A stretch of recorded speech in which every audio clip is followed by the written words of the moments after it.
customers can hang jackets here. That would have been light switch. The walls. This would have been more of this.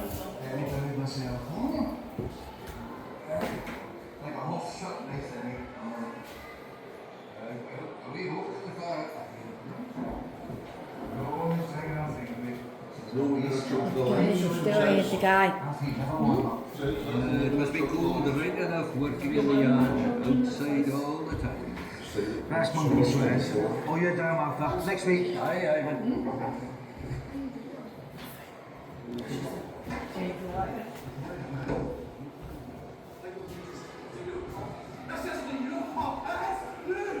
Steady on, boys. Calm down. You won another big pal, eh? And you started out the last one, didn't you? You boys, shut. This is no gang pub here, you hear me? The lot of yous are barred away, you go to your shebeens. You can go first. I'm fearing them. Out. You heard the man? You can go after. I'll give you 1 minute and all of these idiots go. Scully Brenton, boys! Molly, come through! Disgrace, do you hear me? A decent folk can't walk the streets for you, or have a quiet drink. You want some of those?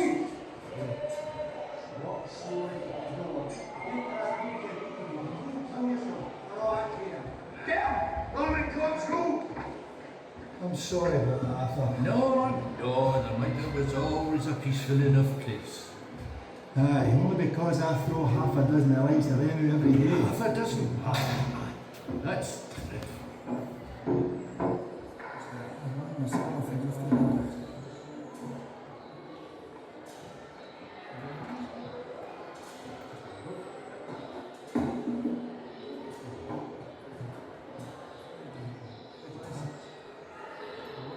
That would have been one night at the bar in Glasgow. Probably like the 50s. And then this all ales. That pub atmosphere. The spirits.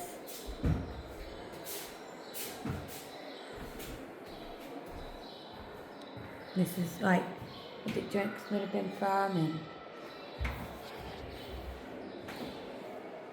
watch it. Stuff.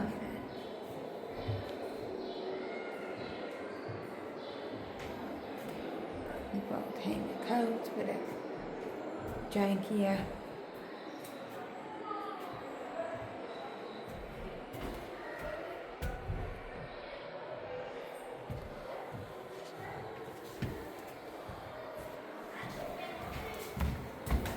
I videotape the floor when I don't want to get other visitors on the film without their consent.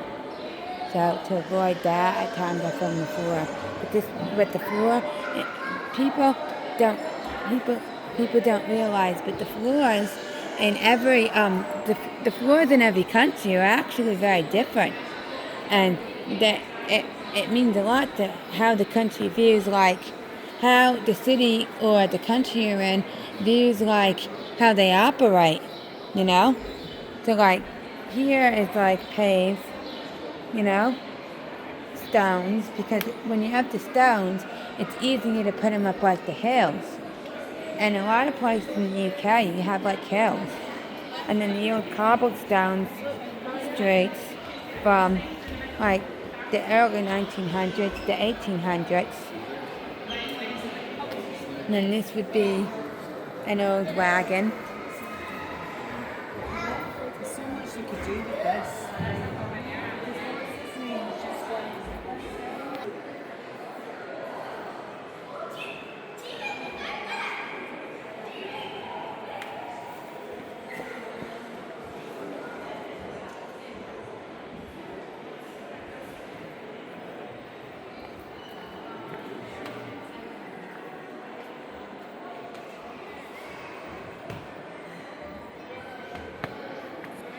That's another wagon. And this is cabinet makers and upholsterers.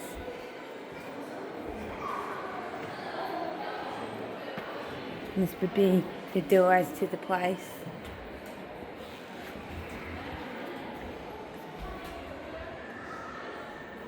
This would be like the entrance. And then this would be the floors. This would be like the things that they would make. They had a distinctive Glasgow style that was independent and entrepreneurial. It appealed to independent, entrepreneurial Glaswegians. Glaswegians is what they call people from Glasgow. That's where I'm at right now. This Transport Museum is right outside Glasgow. It's in Glasgow. Glasgow, Scotland.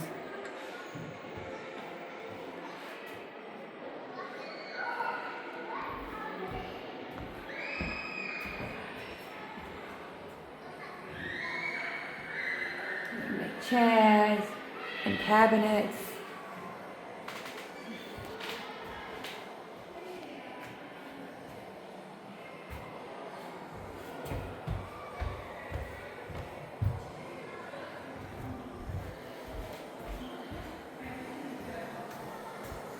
Another cabinet.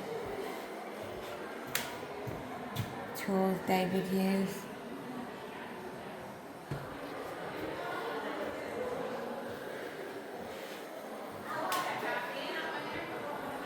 Now, across the street is La Vanderoos Cafe. So, strike against increase. Glasgow Labour Party Housing Association, rent strike against increases. We are removing. We are not removing. Same kind of floors. Well, this is tiles.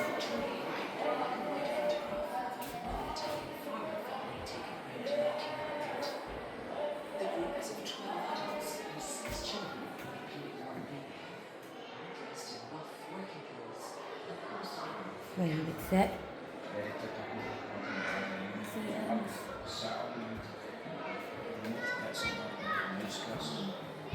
The central figure, the only man wearing a hat, is holding a pitchfork at his side. A woman is standing to his left, holding a baby. A family is standing in front of a wooden hut, with more hands, signs, and cheerful triumph. There is another man in front of a woman standing side to the right of the family.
I think it was in Italy, he said to me he would deal with things differently because he's in the James country.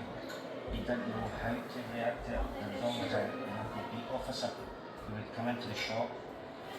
Candy would look after him in the sense of make sure he got his ice cream, got his cigarettes, got his sweets, and he would also always walk past the shop, sometimes at day, sometimes at night, and if he wasn't there, somebody passed by just to make sure everything was okay in the shop, and that's how things were looked after in the shop.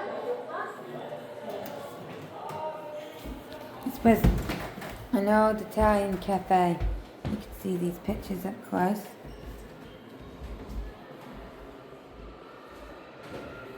Let's start from the beginning of this segment.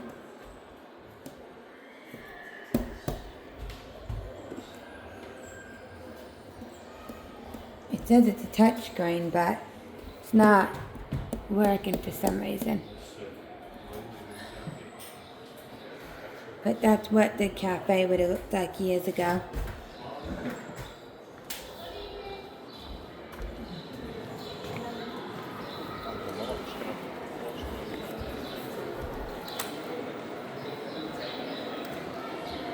disabled people come to the museums too.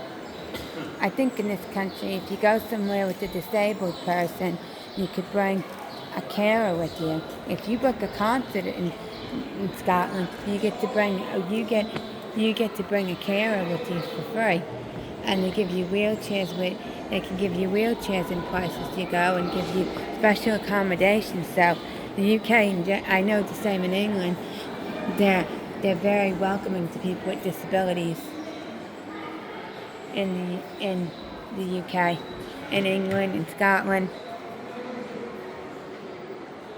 Mr. Drysdale Shoe and Bookmakers, Master Policies, jet shoes, lady shoes, all work guaranteed. Step inside. We make shoes. We make shoes and boots, especially for you, and a pair of old ones so they're good as new. They still have cobblers in Scotland. They still have cobblers in the UK, and in like England and Scotland, they still have cobblers.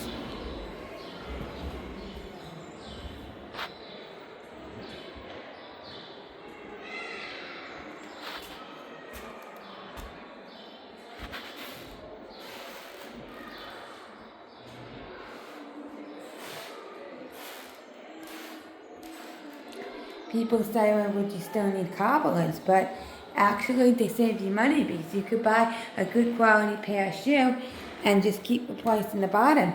And then you have a nice pair of shoes you could wear for years and years and years. And you could invest more in having a quality product or a nicer shoe that would look nicer with outfits, that would be a designer shoe that you want, that you normally wouldn't get because, you could buy one shoe and have it for years and years and years. A lot of at least the cobblers by my grandma's in England, they fix bags, like bags, the chains on them. They clean leather goods, they clean leather shoes, leather bags.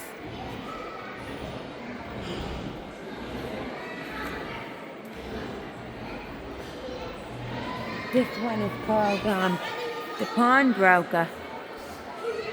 People relied on this back in the old days when they didn't have money. A lot of money. They would pawn something and they would get money, wait 2 weeks to get paid, to save up money or borrow money from a relative and get their goods back. Or they would just sell thrift items, and people can go there and buy a quality piece of item for a little bit less than the store, and they normally wouldn't be able to afford it because they could never pay the price in the store. They would buy something used that a rich person maybe would give them their camera or a nice quality jacket that they weren't going to use anymore, and they'd make money off of it. They would make money because they'd get money for selling it to the pawnbroker, and then they would go in there and buy it for less money than it would be in the store. And the rich person would go and buy his new jacket or his new camera goods. Back in these days, it was all about the community. You relied on the community to have good business. You relied on word of mouth. So you would need to be in with the community that you were living in.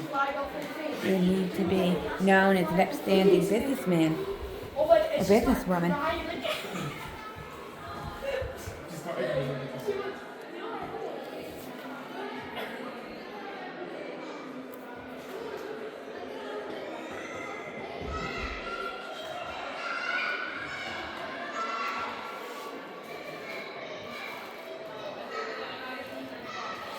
A deer's head. People may not know this, but there's a lot of deer in Scotland. And you gotta be careful that you don't hit them with your cars. Not in the city, but when you go into like the Highlands or the countryside, there's a lot of deer, just like in the United States. And you gotta be careful you don't hit them, because they can mess up your car.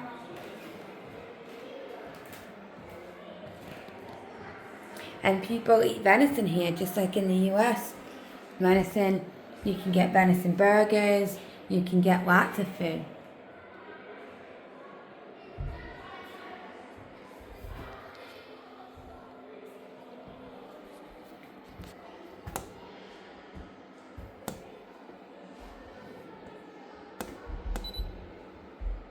New pram.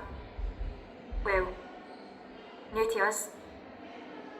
It was bought when Joe came along, my weeest brother. But he passed on last month, not a year old yet. Third wear in our street in the last few months. Diphtheria. Diphtheria is a terrible sickness, but not even carrots or cabbage will keep it at bay. Carried wee Joe away. Poor mammy. She's heartbroken. We thought we'd be alright. My daddy's got an allotment, and the doctor, Dr. Young, we know him well as my ma does a spot of cleaning for him at the big house. The doctor was telling us that we have a right healthy diet. There's never much meat, mind you. And when there is, only my dad gets it. Even when he's no work, he needs nourishment for digging at the allotment. But where I have vegetables, tatties and carrots and cabbage, my mammy and granny, they both make hearty soups. Sometimes with a ham bone in it, which makes the taste lovely. Now but, the baby's death cost us dear. Paying the doctor, the funeral. Now my mammy doesn't even sit down to tea. She smiles. Oh, I had mine earlier. But we all know fine. And I haven't seen my daddy in a couple of days. He'll be back though, when he gets out of the system. But beer's expensive, so I've been sent to go with that. Things aren't going to change. No for a long time. What with wee Joe going and his shilling for the brew into the bargain, he didn't know about Ma's bit of cleaning up at Dr. Young's. It's a fine pram, nearly new. Pawning it will tide us there a 2 times. Dad'll get another job or at least get back to the allotment. We're in it for the long haul, but Mammy will get used to it again, but me and my sisters will. One day, God willing.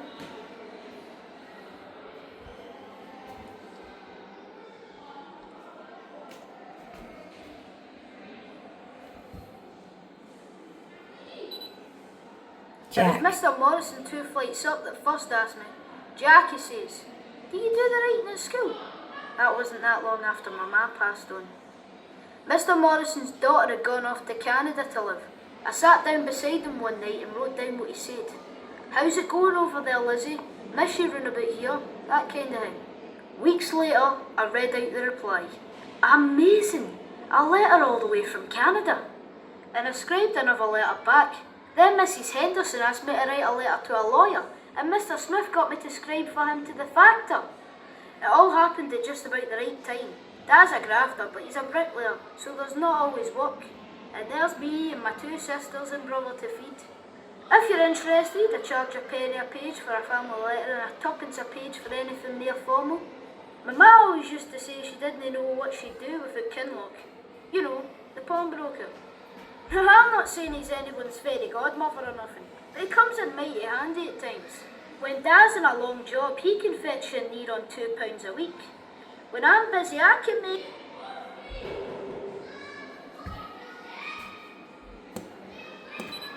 Kathy. If you didn't, you'd greet. Well, first it was my dad. He said he was lost in the war. Everybody knows that's not true. But that's what we say, and everybody nods. Sorry for your troubles, the old scunner. Made himself scarce when me and Harry was just weigh-ins. So my mammy had to find work she could take home. Lucky for us, she's a dab hand with a sewing machine. She goes out every morning before 8 o'clock to the shirt factory, collects a big pile of shirts and spends a day doing the finishing on them. I can divide my childhood so I can, between the days of Daddy shouting and the time of the sewing machine going full belt all day and half the night. For 4 shirts, she gets a penny. 48 gets her a shilling. That's 960 for a £1 note. We got by. Then the minute I get out of the school, I get myself a job as a hand weaver. That made things much better. Me and man Harry, we lived well enough then, for a while. Then I got laid off. What can you do? I'll get another job soon enough. Don't you worry. I'm not backwards and coming forwards. So the day I'm taking my dad's suit to the pawnbrokers again. He'll no miss it, will he? Fetches half a crown. Some of the wifeys round here take their man's best suit to the pawn shop every week, and the men folk didn't even realise. Ma'll have to do a few more shirts than usual. But I'll help her. I'm a dab hand too. It'll be grand.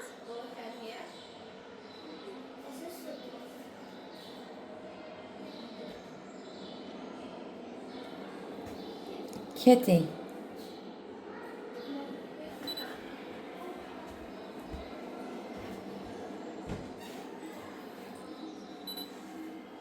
Please don't think that I'm a regular here. Not have anything again pawnbrokers. It's been a lifesaver for most of the families around here. It's just, this is the first time I've ever been in myself. We've been lucky. Then again, I lost my daddy in the war. Mammy got a war widow's pension, which she says wasn't too bad. Then Granny came to stay with us. That let Mammy out to look for work. Oh, she was persistent. Thrawn, that's my Mammy, turned up every morning at the gates of Cowlayer's depot, morning after morning for months. Often she was the only woman. Wore them down, so she did, until finally, out of pure exasperation, they gave her a job. My mother was a railway carriage painter there for years. So, between Granny looking after us, Mammy with her job, we got by fine. For a while there, I even got piano lessons. Mr. Twine up the West End. My mother got laid off last week. I had a nice wee job as a grocer's delivery girl, but that came to an end right after. They say everything happens in threes. It's true. Yesterday, Granny took sick. Oh, she'll be fine. We'll muddle through. But right now, we need a wee bit extra cash. I had to find out from my friend Jeannie how the whole thing works. Pawnbroking. We just need a few shillings for food and rent this week. And maybe next. I've got this old camera. Nobody uses it. It was my daddy's. He took some bonny pictures of us when I was wee. Don't know how much Mr. Kinloch will give me for it. More sentimental value than anything else, I suppose. Here's hoping.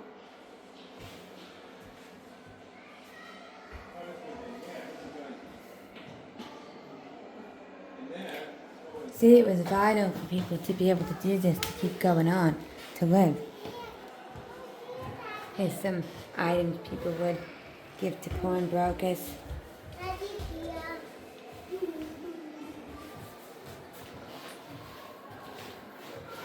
God bless our home. A drum. Don't worry, I'm not little people. No, just had to tell him as a tourist that wasn't getting home video. There's an old car.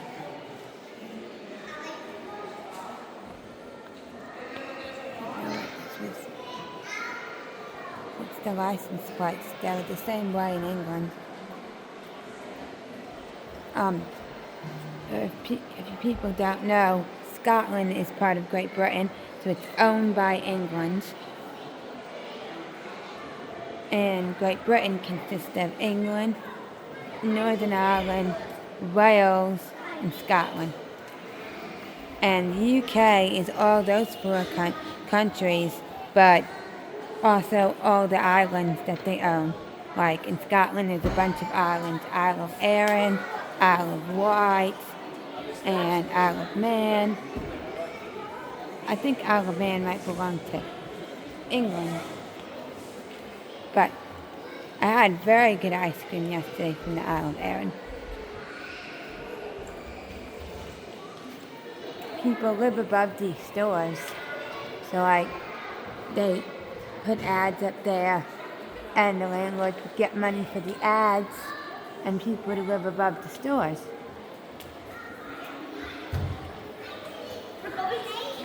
One coffee creamers. That's a lamppost in this country. Well, back in the days, there's still some of those lampposts still around in the city. Because this would be Main Street, and this would be like different streets, and these are all the stores. You could live above them. People rented above the stores.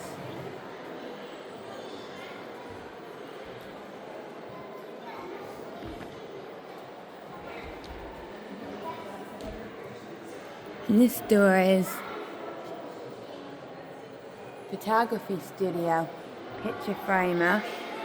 And that's an old camera. These are really old cameras.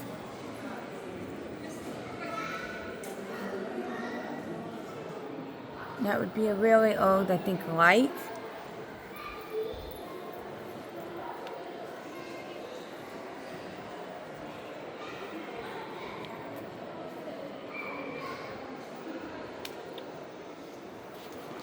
There's portraits, family groups, classical settings.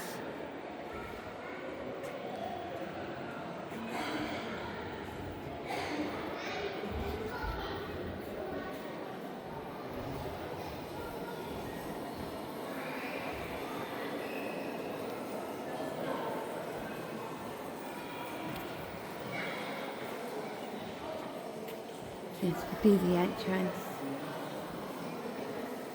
In every country, the floors and the ceilings and the decor are different. It's wallpaper in a lot of places. They still use wallpaper in the houses in Scotland and England.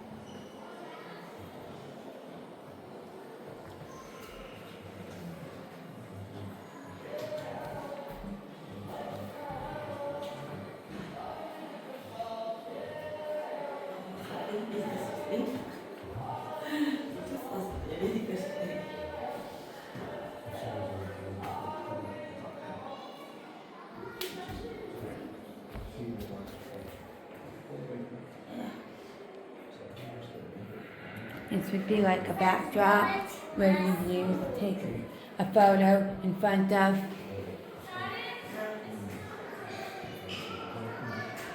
This would be where they put costumes, you may borrow for your photos or hang up jackets.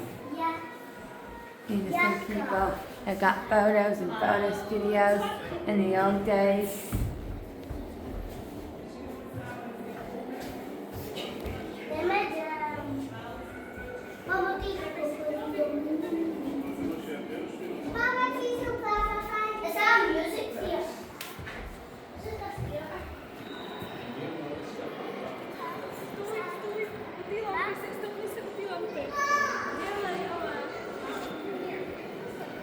This is another car. Oh, they're taking a photo. Just hop in here. They can get their photo taken. Show me the floor so I don't show like the visitors to the museum. Like in passing, this would be like a delivery truck.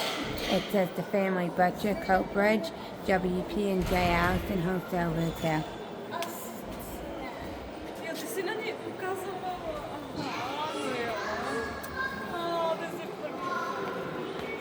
So this, that's the license plate.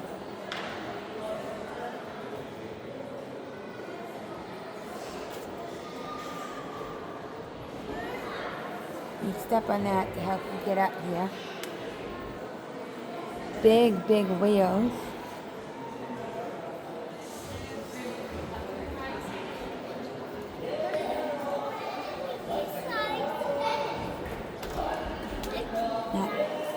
A few more stores left. We just did Pawnbrokers, which is over there, and we did the Family Portrait Studio.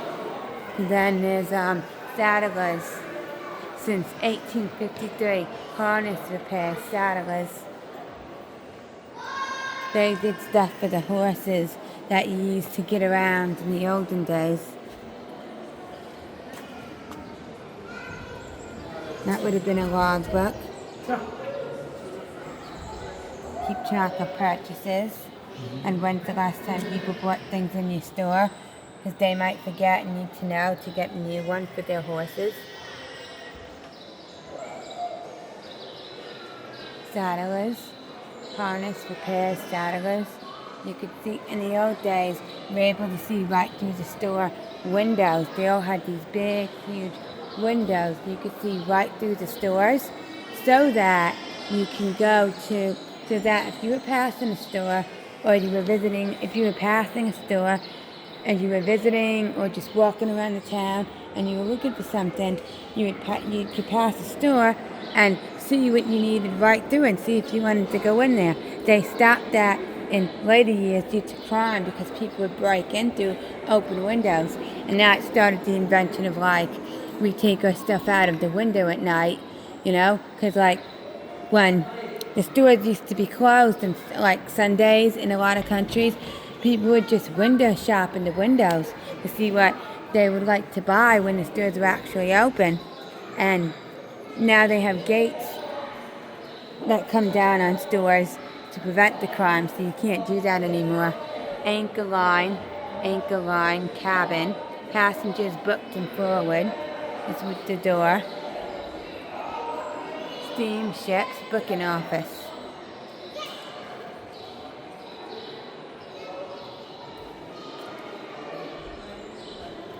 And this is, but you can't go into this one. But all the houses in England and Scotland have a letterbox on their door like this, and they put the letters through. This one doesn't open, and they all have locks. Well, no, that's not the way the locks are. They have Bridgerton Cross, Tongate. I can't pronounce this, but yeah, this would be. This is from the Glasgow Corporation Tramways. John Young, general manager, and this is pulled by horses. So this would be the view from the top, view from the bottom. It says you can't go on there because it's fragile, but I wish you could. And this is what it looks like. This is what it looks like in the inside. You would just sit down like you would on a train, basically. And it would just take you to where you needed to go.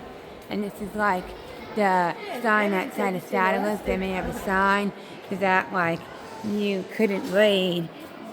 If you were illiterate in those days, illiterate means you can't read and or write. So you would know that that's Saddlers because you wouldn't be able to read that, you know. So you would know because they'd have different signs like that. This is like how you would get. This would be like an entryway to get to the above apartments.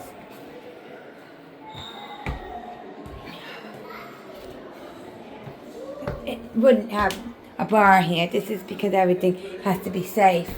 Because it's a museum and disability safe too. See, they have a letterbox. This is how the old locks were in the UK. Skeleton keys. They modernized.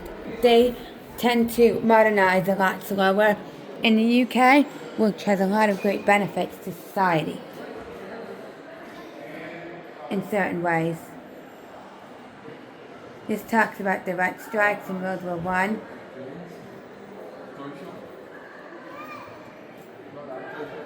This went to a law being passed to freeze the rents at pre-war rates during the war.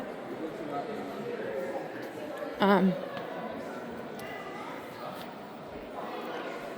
we'll take one, see if there's any more stores on this side. I think Main Street ends here. Yeah. Yep, Main Street ends here. Don't know what this sign's about. Oh, just in general. That's it. And then Main Street, supported by a trust. And now we're going to take one more walk through the main street. It's almost like going into another keys on top of that. You would go up the steps here and go up there. You'd have to hold on because it'd be jerky at times on one of these things.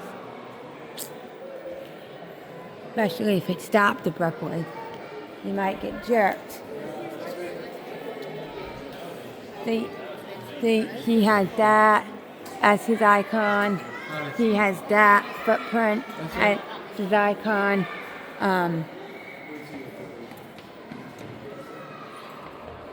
His icon. They didn't really have an icon, but that would have been an icon basically because it's carved out.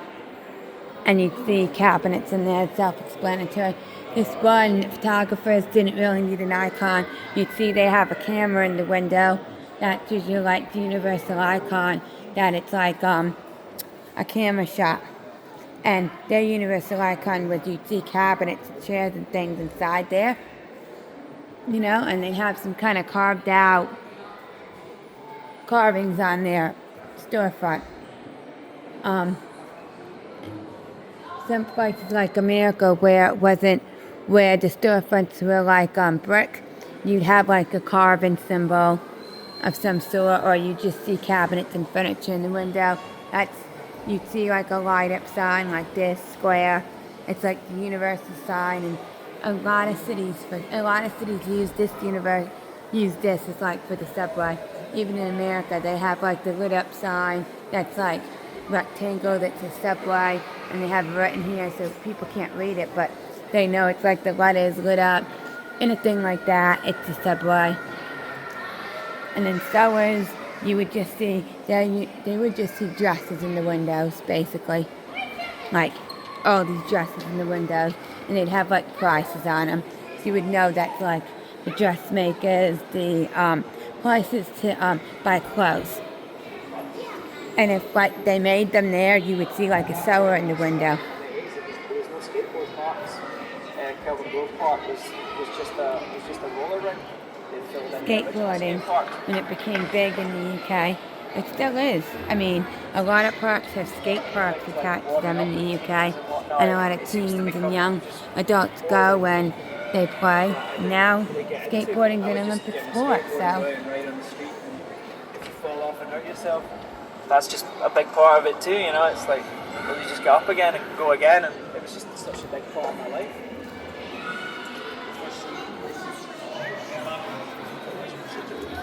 It was known as a surf flyer. It lasted about 2 weeks. Kind of safety Because it was an assistance of the skate park, you weren't allowed to skate without your pads. The early stuff was actually Cooper ice hockey equipment. The helmets that we wore, again, would be a lot of Cooper helmets, ice hockey helmets, but the main skateboard helmet was a Norcon helmet. If you had a Norcon, you were pretty cool. The type of shorts we wore originally were just cut off denims, hanging up in the bowl and landing at the flat bottom. It was no fun. We pretty soon moved on to like Rector shorts, which were custom designed for skateboarding. people that skate vert ramp, they'll wear pads just because the element of risk is more often. Most kids have no intention of wearing it at all. It sort of compromises your freedom and the way you can move. Essentially wearing pads and helmet makes you all look the same, you know. Kids are certainly not into that these days.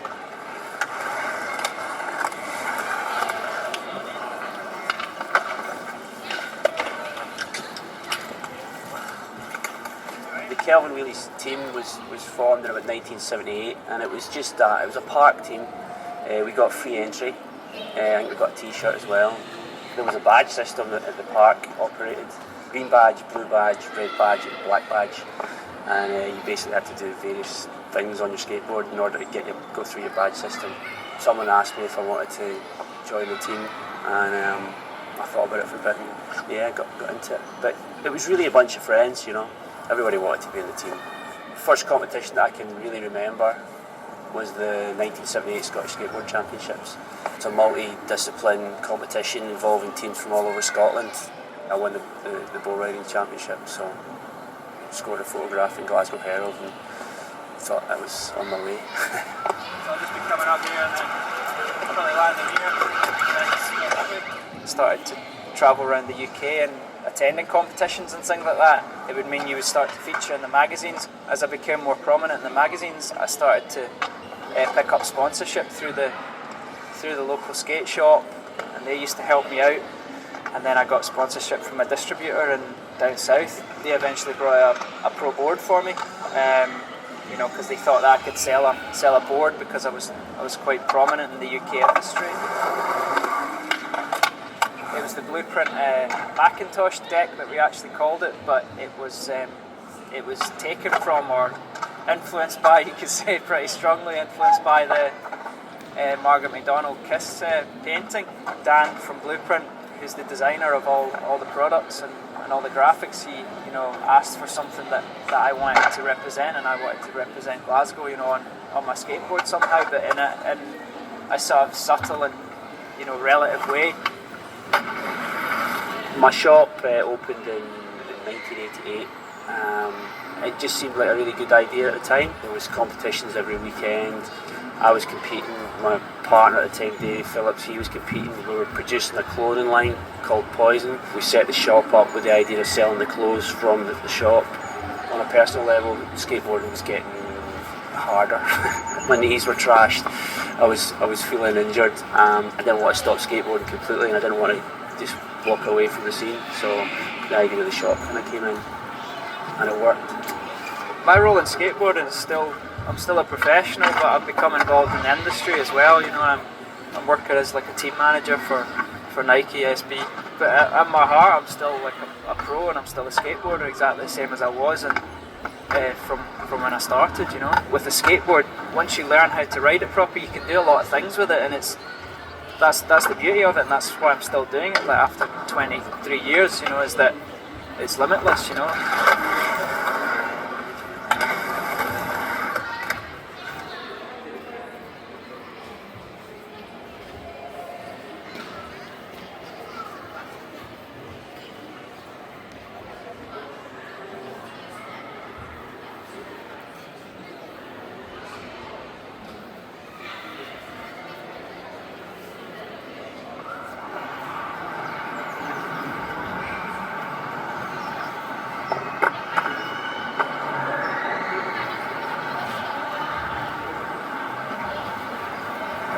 My first experience of skateboarding in Glasgow was actually, and I can remember it very vividly, was just walking around the corner of my local street, and about half a mile away seeing someone kind of gliding around the corner, sort of plank of wood with wheels on it.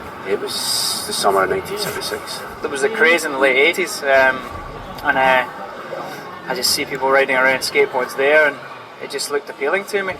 I asked my parents for a skateboard, which I got from Grieve Sports at Christmas time. When skateboarding first hit, it was regarded as a kid's toy, stroke, dangerous craze. There was a lot of people getting into it, and it was all in the street as well. It was all bombing down hills and around corners. It was completely new to Scotland. Frontside kick turns, backside kick turns, they were all kind of like new things. We were getting all our influences and our ideas pretty much from what was going on in the west coast of North America. You would see a photograph of a guy doing a rock and roll in a 10-foot pool in California, and you would try and think, right, he's got up there, how do you get down? It was still seen as a sort of antisocial activity, really. It certainly wasn't. It wasn't looked upon favourably at all. You were certainly seen as a nuisance in the streets, because it just happens that with street skateboarding, the thing that's attractive about it is ulterior usage of like a step or a block or something like that. Well, we're sitting pretty much in the site of the original facility that was built here in it was opened in 1978, the Kelvin Grove Skateboard Park. It was called the Kelvin Wheelies. There was just an amazing skate park, all custom built, bowls, slalom runs, clover bowl, half pipe, and it was just all sort of landscape. This place was completely surrounded by fencing. Over there was skate marshals and huts and you name it. It was all here. At that point, when I started in the late 80s, there was no skateboard parks. Kelvin Grove Park was just a roller rink. They'd filled in the original skate park. When you start to do things like warming up routines and whatnot, it seems to become just more like something that I didn't really get into. I would just get my skateboard and go out and ride on the street, and if you fall off and hurt yourself, that's just a big part of it too. It's like, well, you just get up again and go again, and it was just such a big part of my life. My first skateboard was pretty much a piece of junk. It was known as a surf flyer. It lasted about 2 weeks. The kind of safety equipment that we had to wear, because it was an insistence of the skate park, you weren't allowed to skate without your pads. The early stuff was actually Cooper ice hockey equipment. The helmets that we wore, again, would be a lot of Cooper helmets, ice hockey helmets, but the main skateboard helmet was a Norcon helmet. If you had a Norcon, you were pretty cool.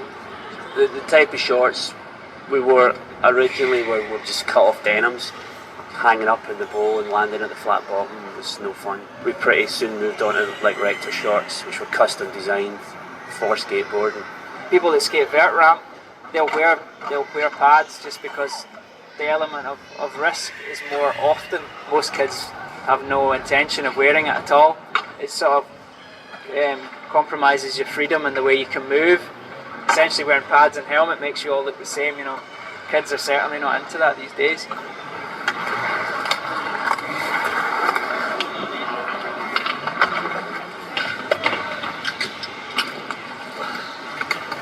The Kelvin Wheelies team was formed in about 1978, and it was just it was a park team. We got free entry. I think we got a t-shirt as well. There was a badge system that the park operated. Green badge, blue badge, red badge and black badge. And you basically had to do various things on your skateboard in order to go through your badge system. Someone asked me if I wanted to join the team, and I thought about it for a bit and got into it. But it was really a bunch of friends, you know. Everybody wanted to be in the team. First competition that I can really remember was the 1978 Scottish Skateboard Championships. It's a multi-discipline competition involving teams from all over Scotland. I won the bull riding championship, so scored a photograph in Glasgow Herald and thought I was on my way. So I've just been coming up here and then probably landing here. Started to travel around the UK and attending competitions and things like that. It would mean you would start to feature in the magazines. As I became more prominent in the magazines, I started to pick up sponsorship through the local skate shop, and they used to help me out. And then I got sponsorship from a distributor down south. They eventually brought a pro board for me, you know, because they thought that I could sell a board because I was quite prominent in the UK industry. It was the Blueprint Macintosh deck that we actually called it, but it was taken from or influenced by, you could say pretty strongly influenced by the Margaret MacDonald Kiss painting. Dan from Blueprint, who's the designer of all the products and all the graphics, he asked for something that I wanted to represent, and I wanted to represent Glasgow, on my skateboard somehow, but in a sort of subtle and relative way. My shop opened in 1988. It just seemed like a really good idea at the time. There was competitions every weekend. I was competing, my partner at the time, Davey Phillips, he was competing. We were producing a clothing line called Poison. We set the shop up with the idea of selling the clothes from the shop. On a personal level, skateboarding was getting harder. My knees were trashed. I was feeling injured. I didn't want to stop skateboarding completely, and I didn't want to just walk away from the scene. So the idea of the shop kind of came in, and it worked. My role in skateboarding is I'm still a professional, but I've become involved in the industry as well. I'm working as like a team manager for Nike SB. But at my heart, I'm still like a pro, and I'm still a skateboarder, exactly the same as I was, and from when I started. With a skateboard, once you learn how to ride it properly, you can do a lot of things with it, and that's the beauty of it, and that's why I'm still doing it. Like after 23 years, is that it's limitless.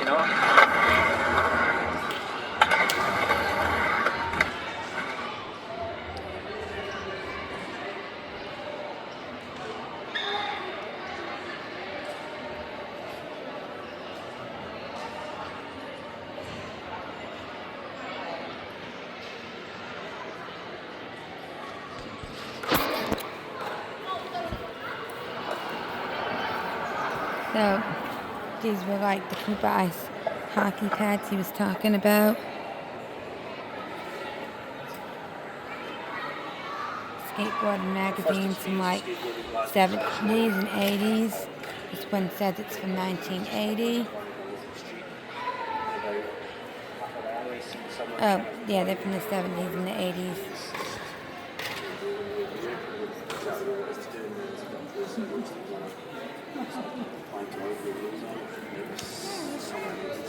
Skateboard special. And I just see people riding around skateboards there, and it just looked appealing to me. I asked my parents for a skateboard, which I got from Longboard. Bree Sports at Christmas time. Original like skateboards, or like these longboards. It was regarded as a kid's toy, stroke, dangerous craze.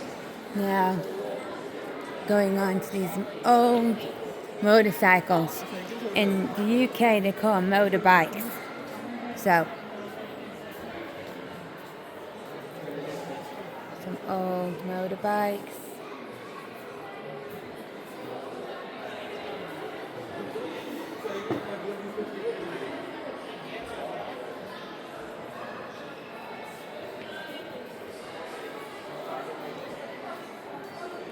Here's the different motorbikes, the wall telling you which one is which.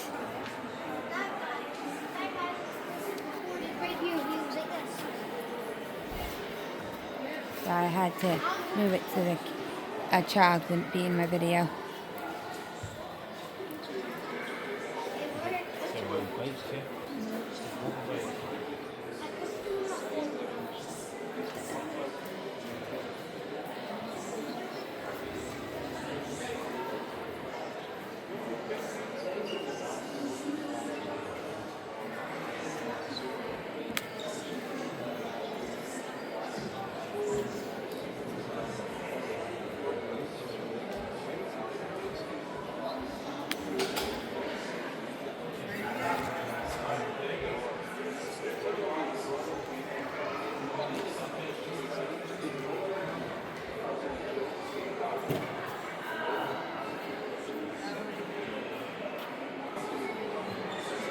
I know the Lipton tea truck.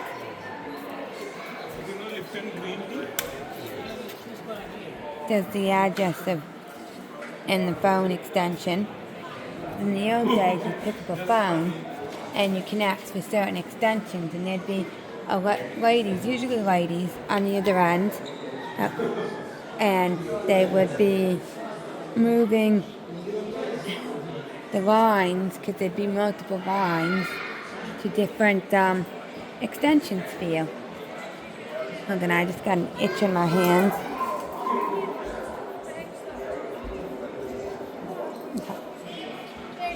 Bicycles.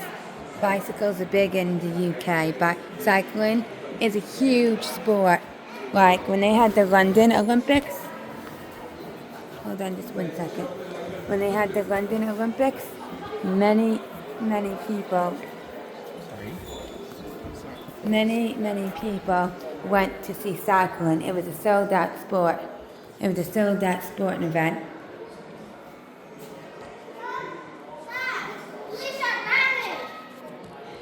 The Tour de France is a big one too here. Lots of people watch that.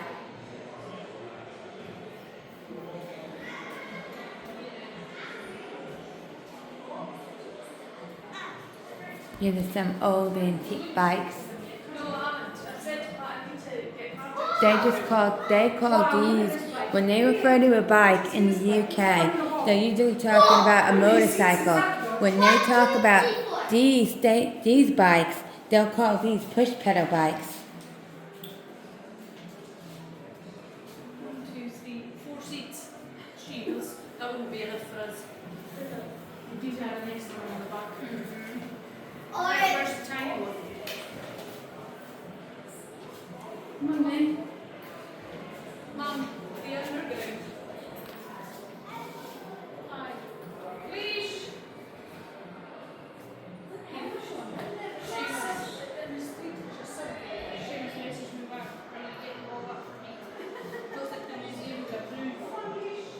Alicia, come and look at this. Alicia, come here. Come and look at this. Look. Look.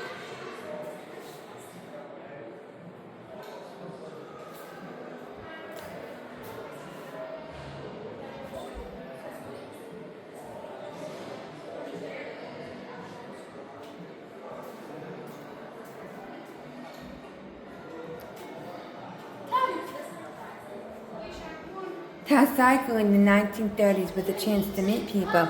Lady riders, an article about lady riders like them too. Postcards, and some kids.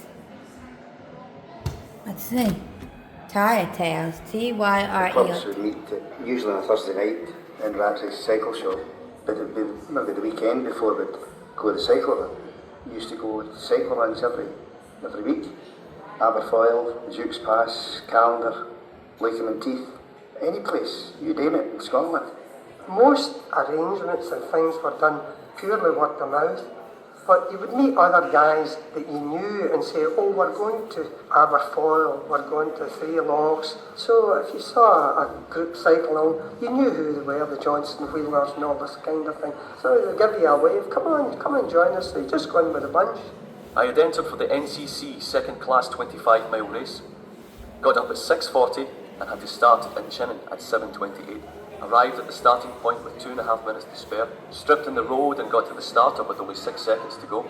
However, my time officially returned as 1 hour, 14 minutes and 42 seconds to take second handicap prize with an allowance of 8.5 minutes. Got beat for first prize by 4 seconds. The fastest time award went to Jay McKay, who returned 1 hour, 9 minutes and 33 seconds. As soon as I had started cycling decent runs on a Sunday, as you spoke to people, I discovered about the Scottish Youth Hostels Federation, and I went to a couple of times to see what it was like, and it suited me lovely because there was a big crowd there, and so you sometimes would meet somebody like yourself, say on their own.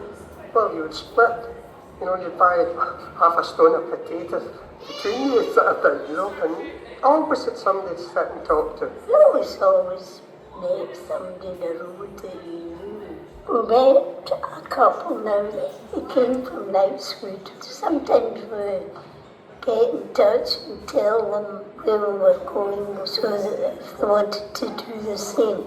Too wet for camping, so one made for the hostel at Inverberg. Having no membership, I was refused admission. Drummed up here and then went home. Rained very heavy, all day. Still got my youth hostel, the wee card, because each hostel stamped the card. So you could go to any youth hostel, but you had to join it. You had to have this card that they knew you were IYH, International Youth Hostels. They were always very comfortable, the hostels, but I had always to tidy up before you left. Fair weekend, Girvan. Left Friday afternoon, took the main road to Ayr via Kilmarnock. Stopped at Ayr and had tea at Mrs. Miller's. Left here and met W. Scott at Girvan. Pitched the tent on Vine Hill, went into town at night to meet the boys. Here we met a chap by the name of D. Sinclair. Spent the night with them and danced on the prom until after midnight. Went to the dancing on Saturday night. Met Evelyn Orr here and had a great night dancing with her. Went home with her, finishing the weekend in style. After leaving Evelyn about 12:30, I got supper at D. Sinclair's. Left here at 1 o'clock and arrived in Glasgow at 4:30 a.m. Non-stop run from Girvan to Glasgow. I was slightly a loner, my pal and I, and we cycled around with others, but I did join the Clarion.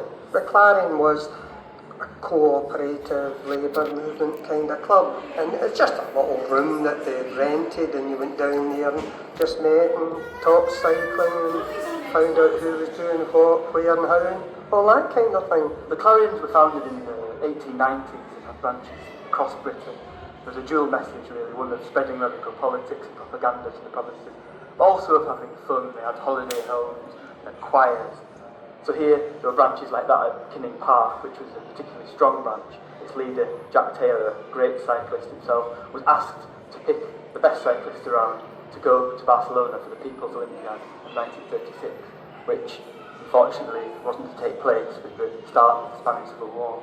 Then 2 years later in 1938, with the Aid for Spain movement in full swing back here in Scotland, it seemed like the right time, so some of the men who were due to go in the first place finally made that journey. The cyclists set off in a fanfare from Glasgow, went through the lowlands of Scotland, through Hawick and other towns with their own Clarion branches, eventually down south, through France, over the Pyrenees and into Spain. The aim was to raise £70. By the end, they'd raised nearly 400, which is an astronomical sum then, but very much fitted in with working class support for the Spanish Republic.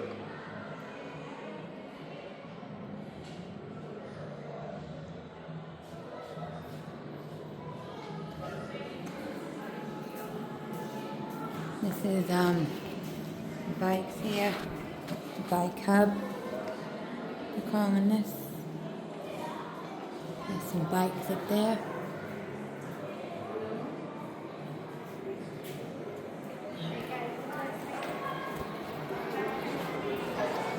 Here's an old bus.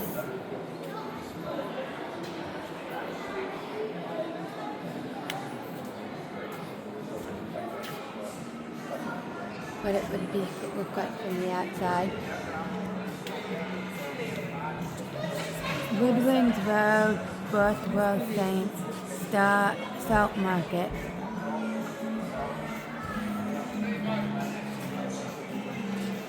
Glasgow.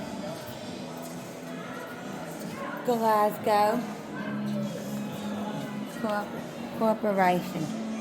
And then they all have the general manager listed on all them buses, and go up here.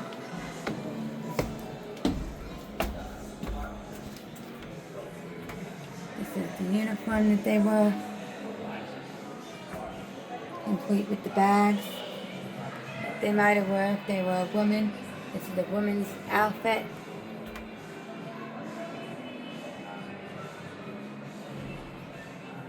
I'm guessing she was they had women conductors.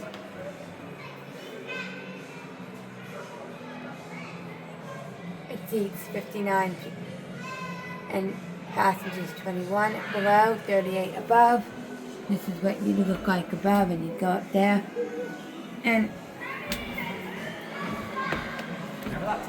you get off, and it'd be a thing you just like this original thing here, and you jump down like a trolley. And then here's the stuff. Up there is where you would go up there. Up there. This one's not open on top. They will.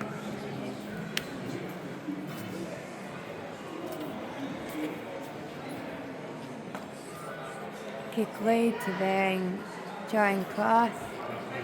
And then here's another bus. This is from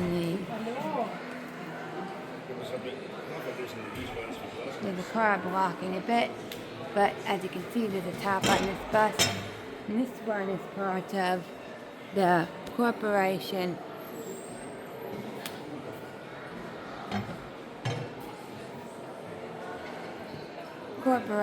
transport. You can actually go in this one. So you can grab onto this maybe, or to this pole here. This is what the floors look like. Then to go, this is where the person would be driving the bus.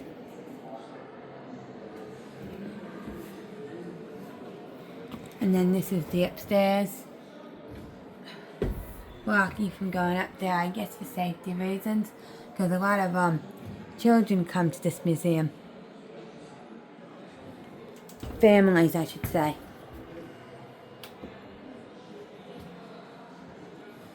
It's where you would pay your money. This is where you would sit.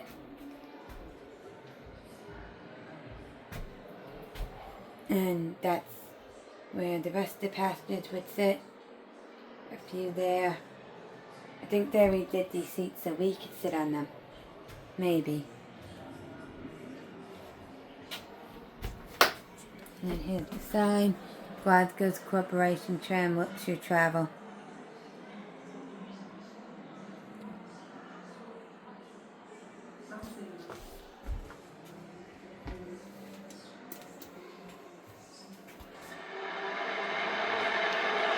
Oh, it was actually a tram. I think as far as Glasgow is concerned, the iconic tram is the Coronation Mark 1 in its original form. Passengers, if they saw a Coronation tram coming down the street, they would wait for that one and let one of the older trams go. I'm Ian Stewart, past president of the National Tramway Museum, past chairman of the Scottish Tramway and Transport Society. This is one of Glasgow's iconic Coronation trams. It's number 1173, one of 150 odd that were built to provide the main form of transport to the Empire Exhibition in Beluson Park, held between May and October 1938. But the whole of the park was let over to the construction of pavilions, which were a showcase for industrial and cultural aspects of various countries of the British Empire. Over 13 million people visited. Most of them would go by tram, I'm quite sure. There was a need for new trams, mainly as replacements for some of the oldest ones, but there was also a need to augment the fleet for the duration of the Empire exhibition, and they would be to the highest specification. And indeed they marketed them as, you travel to the exhibition by the new luxury trams. They also had a new livery, which was going to be the same as the buses. I think when the coronation trams first appeared, they were something of a revelation. And it certainly was a million miles from the old standard trams, because they had their origins in Victorian times. To try and make the motorman's life more pleasant, first of all, he was given a seat for the first time. In the old standard trams, particularly before they had air braking, you couldn't sit down because you had to be able to manoeuvre the handbrake, and you needed one hand and one foot to do so. But in the coronation tram, you could sit down with this miniature controller, which was effortless to operate. The motorman was given, for the first time, believe it or not, windscreen wipers. On the standard trams, they had no windscreen wipers. The only way you would guarantee to see where you were going was to drop that casement window into the front of the tram, and so you were exposed to the winter and the snow very often. The motorman was given a separate hinged door and a step iron so that he could board his tram from the street, and he could also change the points easily. One of the prototype features that the motorman was given in his cabin was the ability to announce forthcoming stops. But we're only human, and how many times have you driven your car and you've let out an expletive? That happened at Eglinton Toll, apparently, and it was broadcast on all wavelengths to the tram, and they were switched off from then on and not perpetuated. On a standard tram, there was a solitary, very low set headlamp, nothing else. The coronation tram obviously had a headlamp, but in addition to that they had a fog lamp, was a stop lamp which was useful for following traffic, and there was also a rear light, and they had trafficators. There was a small switch mounted just at the front of the window, and the motorman would flick it one way or the other.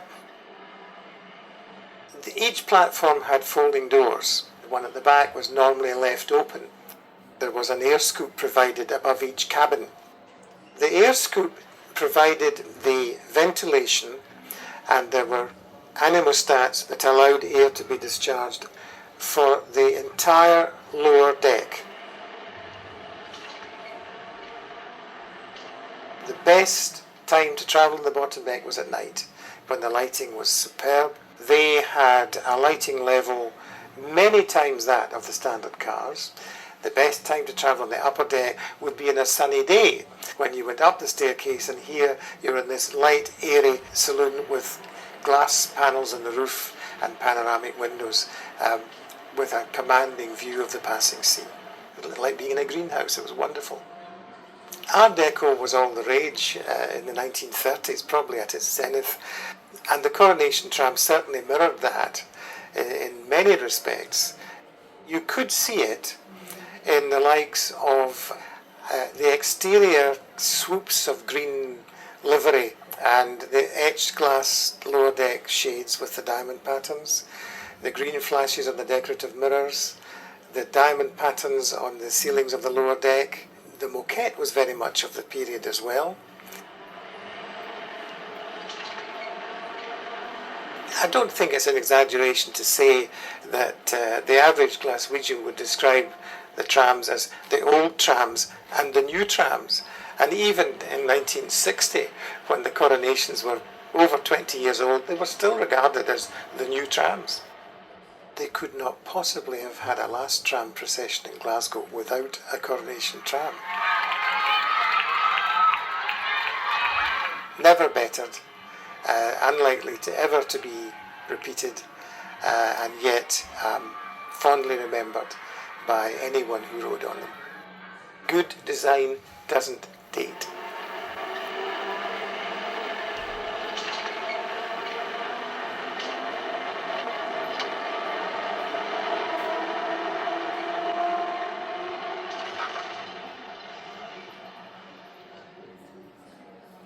Now I'm gonna sit in one of these trams. See how it was. Your attention please, as the first announcement, the Riverside Museum will be closing in 15 minutes time. That's the Riverside Museum will be closing in 15 minutes time. Thank you. Okay. That was just an announcement that the museum's gonna close in 30 minutes. So let's go into this. It says, this is interesting. It's all models and toys. Oh, toy cars. A ship. Oh, a teapot. A vacuum. They call all vacuums Hoover in Scotland and England. I think in the UK.